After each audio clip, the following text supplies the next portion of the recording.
السلام علیکم every one, کیسے ہیں آپ سب لوگ؟ امید کرتی ہوں کہ بالکل ٹھیک ہوں گے۔ کل شاید آپ نے غور سے سنا نہیں، میں نے کہا تھا کہ لمس عاشقی جس نے ابھی کمپلیٹ پڑھنا ہے تو وہ پڑھ سکتا ہے، کیونکہ یہاں اویلیبل ہے یہ۔ لیکن جنہوں نے نہیں پڑھنا تو وہ ویٹ کرے، کیونکہ یہ یہاں پر تو آئے گا ہی آئے گا۔ تو اب ہم پڑھتے ہیں ہماری آج والے ایپیسوڈ کو، لیکن آپ نے چینل کو سبسکرائب کرنا اور ویڈیو کو لائک کرنا ہے، کیونکہ لمس عاشقی بہت ہی زیادہ لانگ ہے، شاید میرے آج تک کے سبھی ناولز میں سے سب سے زیادہ لانگ۔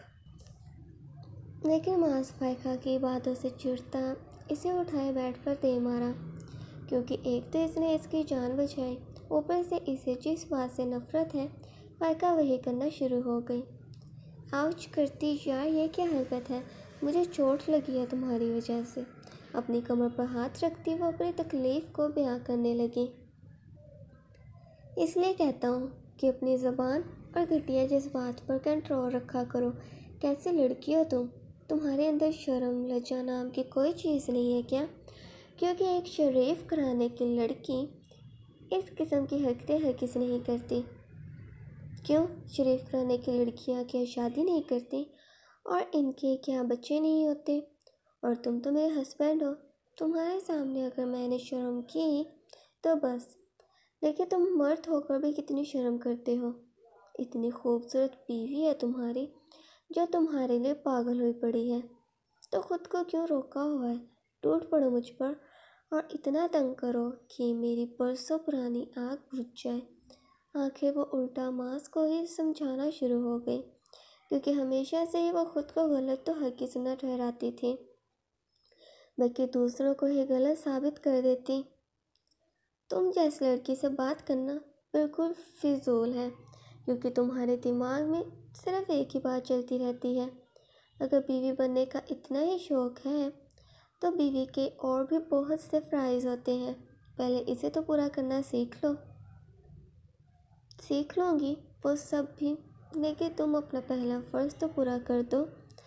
یقین مانو، جب بھی تمہیں اپنے سامنے دیکھتی ہوں تو اپنے اندر اس قدر آگ محسوس کرتی ہوں کہ کیا بتاؤں۔ چیک کر لو بھی مجھے کس قدر گرمی محسوس ہو رہی ہے، جبکہ یہاں پر تو ہیٹر بھی موجود نہ ہے۔ گھٹنوں کے بل بیٹھتی وہ ماس جو کہ بیڈ کے قریب زمین پر کھڑا تھا کے قریب آتی بولی، ہائے صحیح کہا تم نے، سارا دن بہت کام کیا ہے تم نے، یہ صفائی وغیرہ، تھکن تو ہوئی ہوگی۔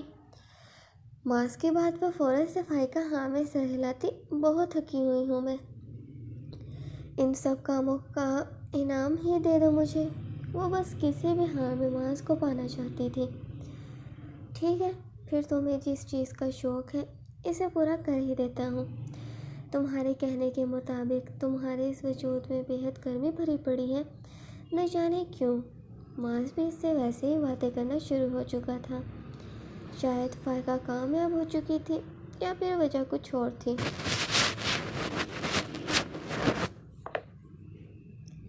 تیزی سے وہ اس کے قریب آتی، ہاں بہت، اتنی گرمی کہ اگر تم میں ایک دوسرے کی کو محبت دکھانے کی شروعات کر دیں تو آگ لگنے کا خطرہ بڑھ سکتا ہے۔ وہ بھی کچھ بھی بول گئی۔ ٹھیک ہے، پھر اپنے کپڑوں کو اتارنا شروع کرو، ابھی میں تمہاری اس گرمی کو ختم کرتا ہوں۔ آخر بیوی ہو میری تو میرے بھی تو کچھ فرض بنتے ہیں۔ سیدھا وہ پوائنٹ پر آ گیا۔ فائقہ جو کہ بیوقوف تھی، ماس کے ایک اشارہ کرنے پر ہنستی اوکے کہیں فوراً سے اپنے کپڑوں کو اتارنا شروع ہو گئی۔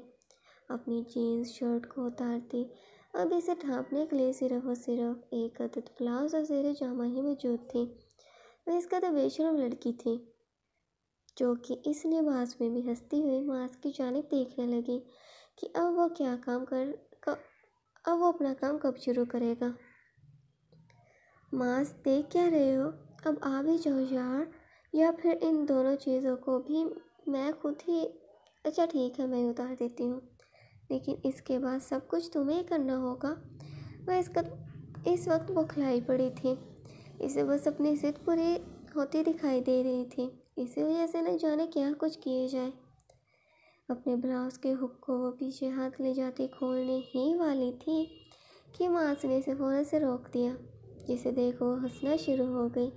شرارتی، اب یہ کام خود کرنا چاہتے ہو تو پھر ٹھیک ہے، جلدی سے شروع کرو۔ اچھا ٹھیک ہے، تمہاری شرٹ کو میں ہی کھول دیتی ہوں۔ اس کے قریب جاتی وہ اس کی شرٹ کے بٹن کو کھولنے لگی۔ سبھی بٹنز کو کھول لے وہ اس کے چہرے کی جانب بڑھتی۔ اس کے ہونٹ، جو کہ اس کی مونچھوں کی چھاؤں میں چھپے ہوئے تھے، کو اپنے انگوٹھے سے چھوتی سے ہلانا شروع ہو گئی۔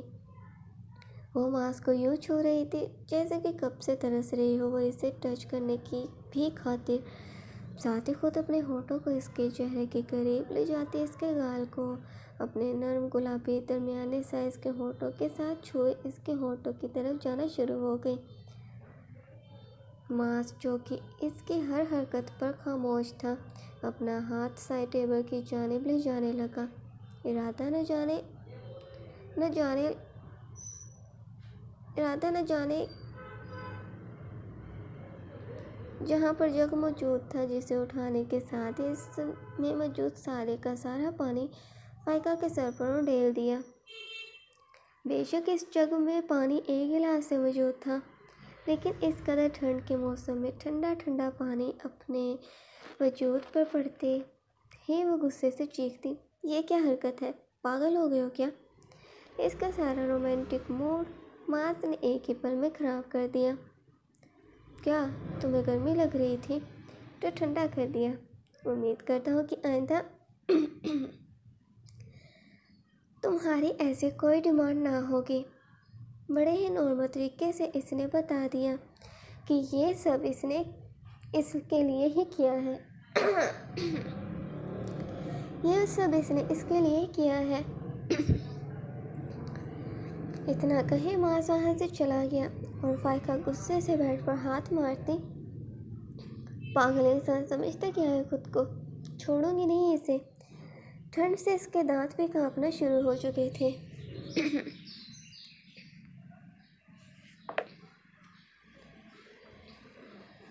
صنم اس بڑے سے گھر میں اکیلی موجود تھی، جہاں پر سوائے سناٹے کے اور کچھ موجود نہ تھا۔ شال کو اوڑھے، جو کہ ارحم کی ہی کمرے میں موجود تھی، سے خود کو لپیٹے وہ باہر صوفے پر بیٹھی کھڑکی سے سامنے موجود پودوں کو دیکھے جائے۔ بے شک یہ گھر بے حد بڑا تھا، یہاں پر ہر آسائش کی چیز موجود تھی، لیکن اصل معنوں میں گھر انسانوں سے ہی بنتا ہے، جس کی کمی یہاں بے حد تھی۔ لیکن صنم کو تو یہاں دو پل کا بھی سکون میسر نہ تھا۔ ارحم کے دیے جانے والے زخم اس کے دل و دماغ پر چھائے ہوئے تھے۔ وہ سارے سینز بار بار اس کی نظروں کے سامنے آئے جائیں۔ جتنا وہ ان سب باتوں کو بھولنے کی کوشش کرتی، اتنا ہی وہ سب اسے یاد آ رہا تھا، کیونکہ ایک چوٹ کو آرام کافی عرصے بعد ملتا ہے، لیکن انسان کو اندرونی ملے جانے والی چوٹوں کو آرام شاید ساری زندگی بھی نہیں آ سکتا۔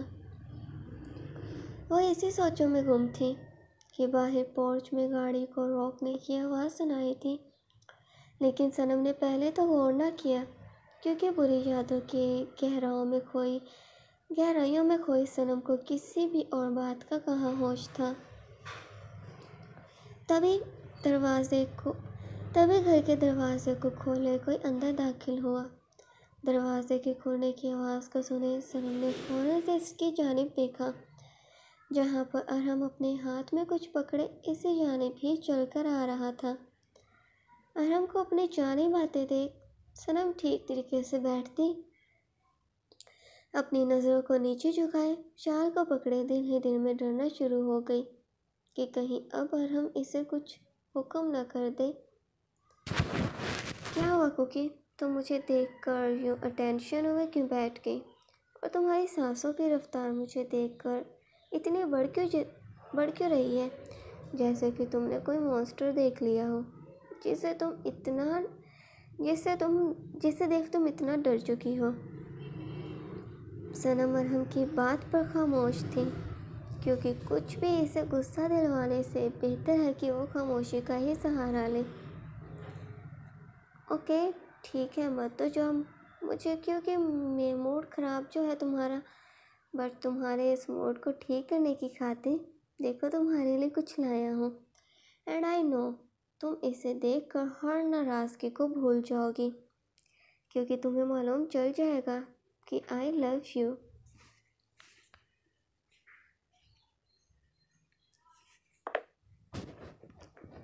ایک گلاب کا پھول اپنے فرنٹ جیب سے نکالے وہ صنم کی جانب کرتا، یہ لو، جانتا کہ یہ گلاب کا پھول بھی تمہاری خوبصورتی کے آگے پھیکا ہے، لیکن پھر بھی رکھ لو تمہیں، اس کی موجودگی تم کتنی خوبصورت ہو کا احساس کرواتی رہے گی۔